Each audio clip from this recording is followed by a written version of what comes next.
बिस्मिल्लाहिर्रहमानिर्रहीम। अल्हम्दुलिल्लाह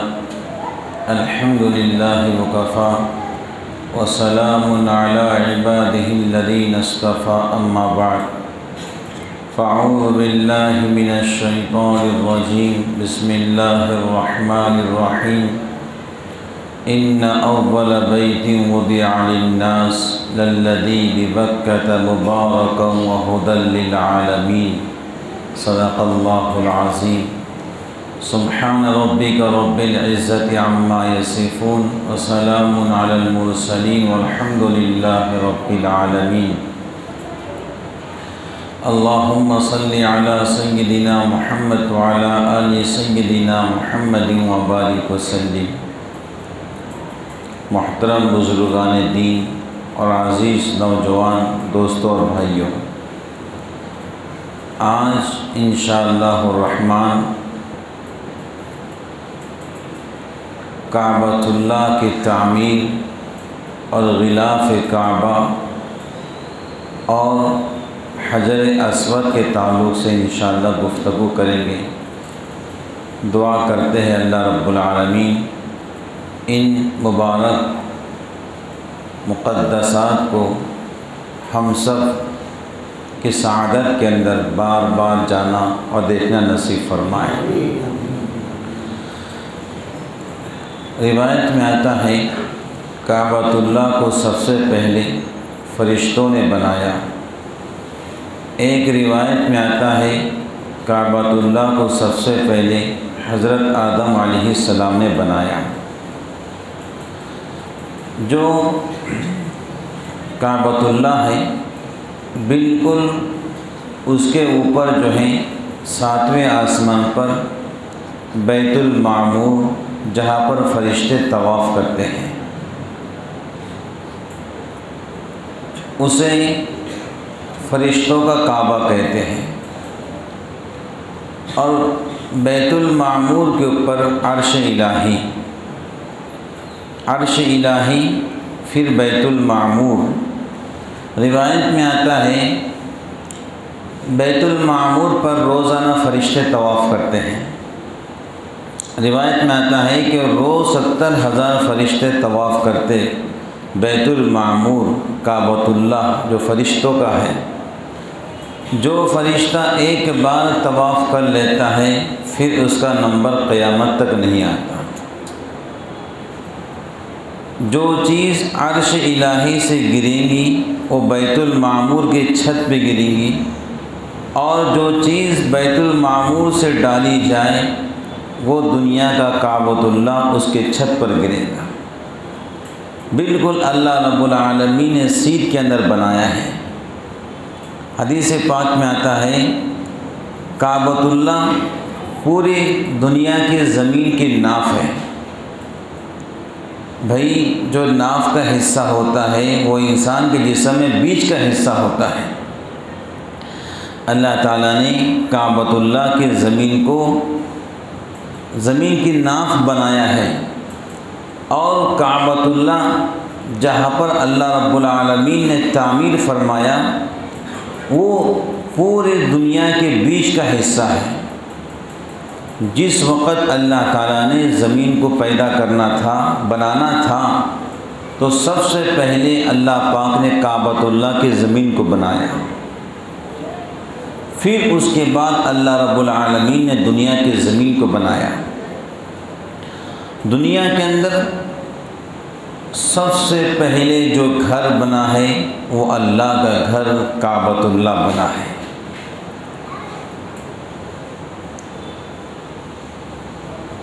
और काबतुल्लाह इतना पुरकशिश है कि दुनिया के लोग जो सैरगाह होती है, तफरीगाह, जो वहाँ के मकामात को एक बार देख ले, 2 बार देख ले, 3 बार देख ले तो शायद उनका दिल भर जाए। लेकिन काबतुल्लाह ऐसी चीज़ है, एक छोटा सा कमरा है, इंसान जितनी बार देखता है तो इंसान को उसके अंदर हुस्न उतनी मर्तबा नया नज़र आता है। भाई इंसान जूस कितना भी पी ले, आखिर उसको पानी की प्यास लगती है। जूस से कभी पेट नहीं भरता है, आखिर इंसान पानी पीता है। ऐसे कुरान करीम जितना पढ़ा जाए और आयतों को बार बार पढ़ा जाए तब भी इंसान का जी नहीं भरता है। ऐसे काबतुल्लाह है, जितनी बार देखो इंसान का जी नहीं भरता है। हज़रत नूह अलैहिस्सलाम के ज़माने में तूफ़ान आया, पूरे दुनिया के अंदर पानी भर गया, तो अल्लाह रब्बुल आलमीन ने काबतुल्लाह के ज़मीन को ऊपर कर दिया। फिर हज़रत इब्राहीम अलैहिस्सलाम से कहा कि तुमने काबतुल्लाह की तामीर करना है। निशानदही ख़ुद अल्लाह रब्बुल आलमीन ने फरमाई फ़रिश्ते के ज़रिए कि इस मकाम पर आपने हमारे घर को बनाना है। मेहमान थे इब्राहीम अलैहिस्सलाम, मज़दूर थे आपके लायक व फ़ाइक फ़र्ज़ंद हज़रत इस्माईल अलैहिस्सलाम। दोनों बाप बेटे ने काबतुल्लाह की तामीर फरमाई अल्लाह के इशारों पर और अल्लाह के हुक्म पर। एक पत्थर था जिसको हम कहते हैं मकामी इब्राहीम। तो जाहिर से बात है, जब तामीर ऊपर चलती है तो हर मेमार को जो है कोई चीज़ ऊपर लगाना पड़ती है ताकि दीवार को ऊपर चढ़ाया जा सके। तो जो पत्थर था हज़रत इब्राहीम अलैहिस्सलाम ने उस पर कदम को रखा। अल्लाह रब्बुल आलमीन ने मुअजिज़े को ज़ाहिर फरमाया, जितनी दीवार ऊंची बनती जाती वो पत्थर खुद ब खुद ऊपर चढ़ता जाता। जब नीचे आना होता तो पत्थर खुद ब खुद नीचे आ जाता। वल्लाहु अला कुल्ली शैइन क़दीर, अल्लाह ताला हर चीज़ पे कादिर मुतलक़ है। ये बात ज़हन में रखिए। जो अल्लाह हज़रत सालेह अलैहिस्सलाम के कहने पर पहाड़ के चट्टान से गाबन उठने को निकाल सकता है, क्या वो अल्लाह अपने खलील के लिए पत्थर को छोटा बड़ा नहीं कर सकता है? तो वो पत्थर पर हज़रत इब्राहीम अलैहिस्सलाम के कदम मुबारक के निशानात पड़ गए। ऊपर होता था, नीचे होता था। अब अल्लाह रब्बुल आलमीन ने हज़रत इब्राहीम अलैहिस्सलाम के याद के अंदर उस पत्थर को एक जगह फ़िक्स किया है जहाँ पर सुनहरी जाली लगाकर उसका नाम रखा है मकामी इब्राहीम। वत्तखिज़ू मिन मकामी इब्राहीम मुसल्ला। देखो अल्लाह ताला बड़े कदरदान हैं कि इब्राहीम अलैहिस्सलाम ने अल्लाह की मोहब्बत में, अल्लाह के याद में अल्लाह के घर को तामीर किया, तो अल्लाह ताला ने क़यामत तक के लिए आपकी यादगार को बाकी रखा कि भाई जो भी इंसान मकामी इब्राहीम के पास तवाफ़ के बाद 2 रकात पढ़कर दुआ करेगा, अल्लाह उसकी दुआ कबूल करेगा। उन्होंने कुर्बानियाँ और अल्लाह करीम से वो मोहब्बत की थी। हज के सारे अरकान इब्राहीम अलैहिस्सलाम की याद है। ख़ानदान इब्राहीम के यादगार है। मकाम इब्राहीम हो कि काबतुल्लाह हो कि सफ़ा और मरवा हो कि मीना और मुज़दलिफ़ा हो कि शैतान को कंकरियाँ मारना हो, ये ख़ानदान इब्राहीम के यादगार है जो उन्होंने अल्लाह के मोहब्बत के अंदर आजमाइश में खरे और सच्चे उतरे थे। जब काबतुल्लाह बन गया तो अल्लाह ताला ने कहा इब्राहीम ज़रा आवाज़ लगाओ, कई लोगों काबा बन चुका है, हज के लिए आओ, तवाफ़ के लिए आओ। तो इब्राहीम अलैहिस्सलाम ने कहा प्यारे अल्लाह, मैं एक बूढ़ा इंसान हूँ, मेरी आवाज़ कहाँ तक जाएंगी? वो ज़माना जदीद टेक्नोलॉजी का नहीं था जो आज का ज़माना है सेकंड के बाद पूरी दुनिया के अंदर पहुंच जाती है। वो ज़माना बिल्कुल सादा ज़माना था, कोई मशीनें चीज़ नहीं थी। तो कहा प्यारे अल्लाह मैं आवाज़ लगाऊं, आवाज़ कहाँ तक पहुँचेगी? कहा इब्राहीम आवाज़ लगाना तुम्हारा काम है और तुम्हारी आवाज़ को दुनिया में पहुँचाना अल्लाह का काम है। आवाज़ लगाई, लिखा किताबों के अंदर, जो लोग उस वक़्त ज़िंदा थे और जिन्होंने आपकी मुबारक आवाज़ पर लब्बैक कहा, अल्लाह रब्बुल आलमीन ने उन्हें हज बैतुल्लाह की सआदत नसीब फरमाई। यहाँ तक कि लिखा जो बच्चे माँ के पेट में थे उन्होंने भी आवाज़ को सुना। और उस वक़्त हम सब आलम अरवाह के अंदर मौजूद थे। किताबों में लिखा है जितने रूहें मुसलमानों के आलम अरवाह के अंदर मौजूद थी, जिन जिन के रूहों ने जितने बार लब्बैक कहा अल्लाह रब्बुल आलमीन उतनी मर्तबा हज बैतुल्लाह के तौफीक अता फरमाएंगे। पहुँचाने वाली अल्लाह की ज़ात। तो अल्लाह रब्बुल आलमीन ने आपकी आवाज़ कहा, मक्कतुल मुकर्रमा काबतुल्लाह से आपने सदा लगाई, अल्लाह रब्बुल आलमीन ने आपकी आवाज़ को आलम अरवाह तक पहुँचाया और ना जाने कितने अरब बंदों ने आप तक अल्लाह के घर का दीदार कर लिया। हर साल 30-40 लाख फर्जंदान तौहीद लब्बैक अल्लाहुम्मा लब्बैक के सदा पर गूंजती हैं। ये हालात के तरफ से वो हालात नहीं बन पाए, वरना आप सब ने सुना देखा होगा इससे पहले 30 लाख 25 लाख 35 लाख 40 लाख फर्जंदान तौहीद अल्लाह के सामने काबतुल्लाह में सजदे कर रहे हैं, और कोई हजर अस्वद को बोसा दे रहा है, और कोई तवाफ़ कर रहा है, और कोई मकाम इब्राहीम के पास नमाज़ें पढ़ रहा है।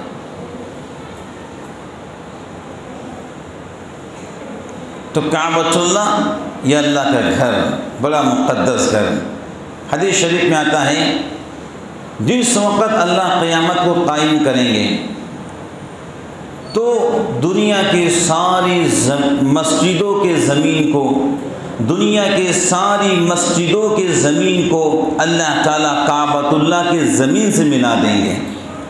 दुनिया के सारी मस्जिदों के ज़मीन को अल्लाह ताला काबतुल्लाह के ज़मीन से मिला देंगे, और काबतुल्लाह के ज़मीन को अल्लाह जन्नत की ज़मीन से मिला देंगे। देखिए काबतुल्लाह देखो, अंदर से बिल्कुल खाली है, सिर्फ 3 सतून है, और बिल्कुल साइड में एक छोटी सी सीढ़ी है जिसके ज़रिए इंसान छत पे चढ़ सकता है। अंदर बिल्कुल खाली है काबतुल्लाह, अंदर कुछ भी नहीं है। इसका मतलब क्या है? इसका मतलब ये है अल्लाह चाहते तो अपने घर को सोने चांदी हीरे मोती से भर सकते थे। ये अल्लाह के कब्ज़े कुदरत के अंदर हैं, लेकिन अल्लाह ने अपने घर को अंदर से खाली इसलिए रखा। अल्लाह पाक हमें ये बतलाना चाहते हैं, हमने अपने घर को अंदर से खाली रखा और उस पर हम अपनी तजल्लियात को डालते हैं। ए अहले ईमान, तू भी अपने दिल को माँ सिवा से खाली कर ले, हम भी तेरे दिल पर अपनी तजल्लियात को डालेंगे। फत्तर जी, दिल के अंदर माँ सिवा की मोहब्बत किसी गैर की हो, दुनिया की हो, नफ्सानी ख्वाहिशात की हो, शैतानी वसवसों की हो, या कोई और तस्वीर दिल के अंदर बैठ गई हो जो शरीयत में नाजायज़ हैं। जितनी भी ऐसी तस्वीर, जितनी भी ऐसे बुत जो अल्लाह से हमको दूर कर दे, वो सारी चीज़ों को दिल से खाली कर दो। जो तजल्लियात काबतुल्लाह पे पड़ती हैं, ए फ़र्द मोमिन, अल्लाह की तजल्लियाँ तेरे दिल पर ऐसे पड़ेंगी।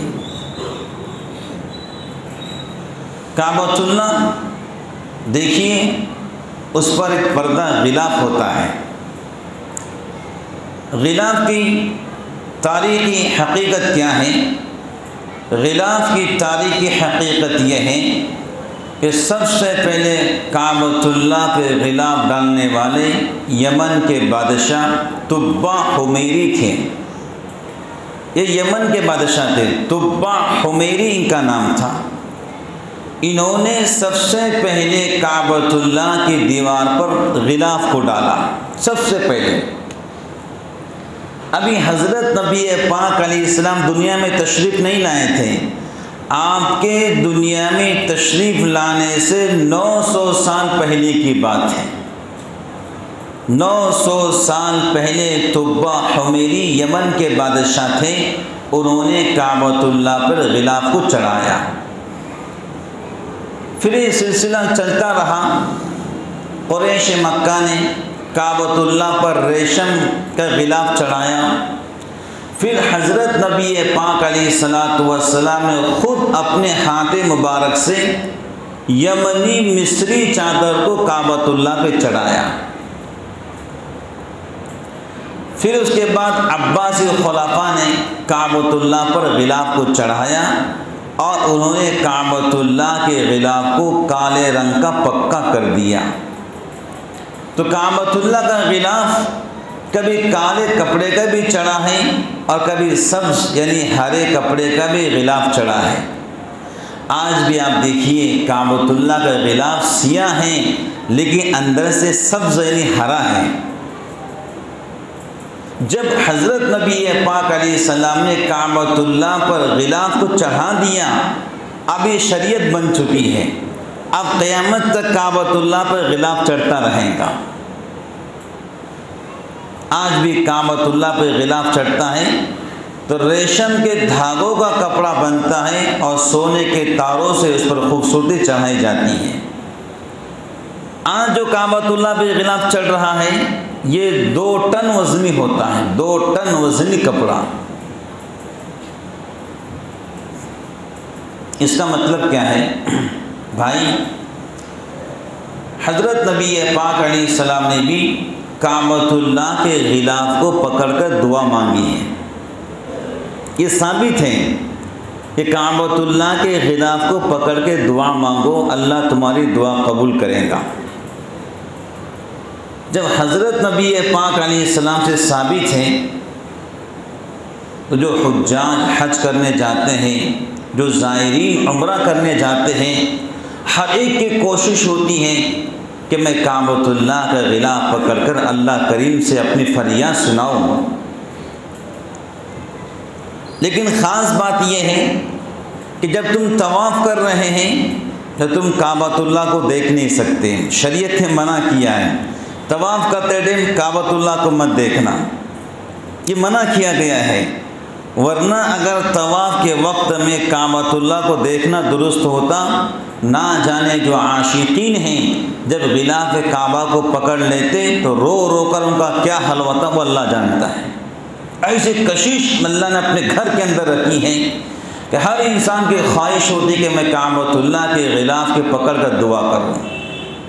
बुज़ुर्गों ने लिखा है जब इंसान काबतुल्लाह के गिलाफ को पकड़कर दुआ करता है तो ऐसा लगता है कि उसने अपने महबूब के रहमत के अंदर अपने हाथ को दे दिया है। अपने महबूब रब अल्लाह करीम के रहमतों के अंदर इंसान चला गया है और अपना दुखड़ा अल्लाह करीम को सुना रहा है। हज़रत नबी पाक अलैहिस्सलातु वस्सलाम तहज्जुद में कुरान करीम पढ़ते थे। मकाम इब्राहीम और रुकन यमानी इन दोनों के बीच सिमत में आप नमाज़ पढ़ते थे। तो हज़रत उमर फ़ारूक रज़ी अल्लाह ताला अन्हु आपकी तिलावत सुनने के लिए आए। अभी ईमान कबूल नहीं किया था, 26 साल की आपकी उम्र थी, ईमान कबूल नहीं किया था, बल्कि आपके दुश्मन और इस्लाम के दुश्मन थे। आप मकाम इब्राहीम, ये हजर अस्वद और रुकन यमानी, इनकी बीच वाले सिमत में कुरान करीम की तिलावत कर रहे थे बहालत नमाज। तो हज़रत उमर बिन ख़त्ताब रज़ी अल्लाह ताला अन्हु गिलाफ़ काबा में छुप गए। ताकि नज़र न आए, और गिलाफ काबा से पलटते पलटते बिल्कुल आपके करीब में आ गए। तो आप कुरान पाक की तिलावत कर रहे थे जिसमें किताबिया है, राजिया है, हिसाबिया है। तो हज़रत उमर समझने लगे ये कोई शायर का कलाम है, कोई शायर का कलाम है। तो आपने कुरान करीम पढ़ते पढ़ते कहा वमा हुआ बिक़ौली शायर, ये शायर का कलाम नहीं है। तो हज़रत उमर फ़ारूक समझे ये कोई काहिन का कलाम है, कोई जादूगर का कलाम है। तो आपने बहालत नमाज का वमा हुआ बिक़ौली काहिन, ये जादूगर का कलाम नहीं है, ये काहिन का कलाम नहीं है। तो हज़रत उमर बिन ख़त्ताब समझ गए ये अल्लाह का कलाम है। रातों रात अपने घर वापस गए और सुबह आपको जो है दुश्मनान इस्लाम ने भेजा हज़रत नबी पाक अलैहिस्सलातु वस्सलाम को ख़त्म करने के लिए। ना रहे बाँस न बजे बंसरी। 26 साल की उम्र के अंदर हज़रत नबी पाक अलैहिस्सलाम को कत्ल के नीयत से अपने घर से निकले, कत्ल के नीयत से। रास्ते के अंदर एक सहाबी से मुलाकात हुई, कहा उमर खैर कहाँ जा रहे हो? कि हज़रत नबी पाक अलैहिस्सलाम को कत्ल करने जा रहा हूँ। कहा भाई कत्ल से पहले अपनी घर की खबर ले लो, तुम्हारी बहन फ़ातिमा बहनोई अब्दुल्ला ईमान कबूल कर चुके हैं। ये सुनना था तो पहले बहन के घर गए। हज़रत फ़ातिमा उनके बहन का नाम था फ़ातिमा बिन्त ख़त्ताब। दोनों मियाँ बीवी को हज़रत ख़ब्बाब बिन अरत कुरान करीम पढ़ा रहे थे रज़ी अल्लाह ताला अन्हु। जैसे हज़रत उमर फ़ारूक बहन के घर गए, किवाड़ से झांक कर देखा कि बहन कुरान करीम पढ़ रही है, समझ गए बाप दादा के दीन से बहन हट चुकी है। दरवाज़ा बजाया, बहन ने दरवाज़ा खोला, कुरान करीम जिन औरात पर लिखा था जल्दी छुपा दिया। और हज़रत ख़ब्बाब बिन अरत भी छुप गए जल्दी से।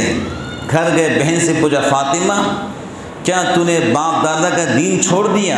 कहाँ छोड़ दिया है? फिर कहा मैंने वो दीन कबूल किया जो सच्चा और हक़ है।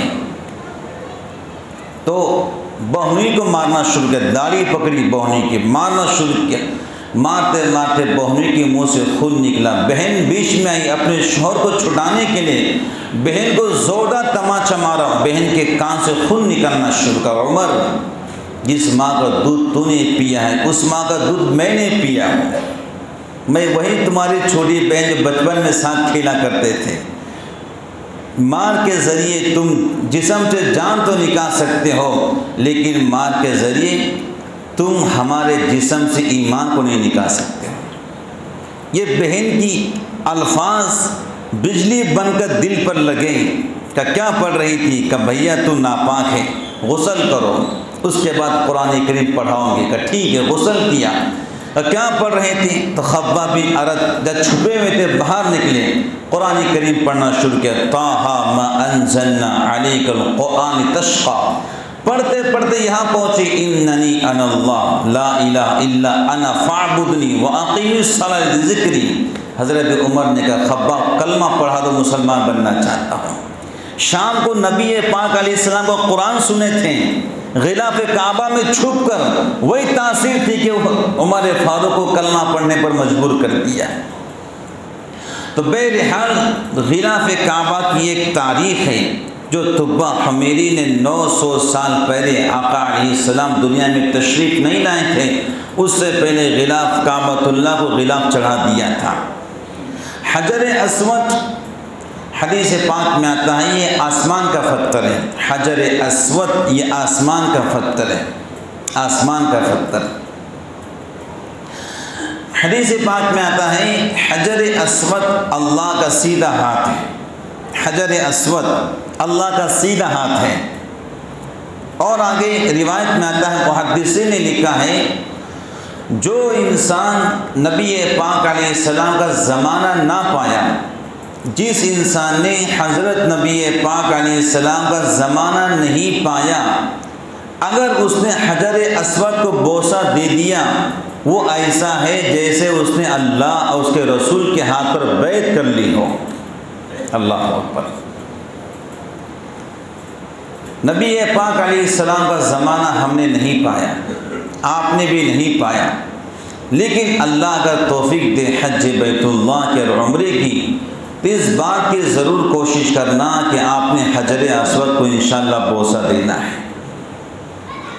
ये हजर अस्वद क़यामत के दिन अल्लाह के पास सिफारिश करेगा हमारी ईमान वाले होने की। या अल्लाह ये तेरा बंदा ईमान वाला था, इसने मुझ पर बोसा दिया था। तो जो इंसान नबी पाक अलैहिस्सलाम का ज़माना ना पाए, हजर अस्वद को बोसा दे दिए, गोया ऐसा है कि उसने अल्लाह उसके रसूल के हाथ पर बैत की हो। हज़रत नबी पाक अलैहिस्सलातु वस्सलाम ने हज्जतुल वदा के मौके पर जो हैं तवाफ़ ज़ियारत के लिए तशरीफ़ लाए।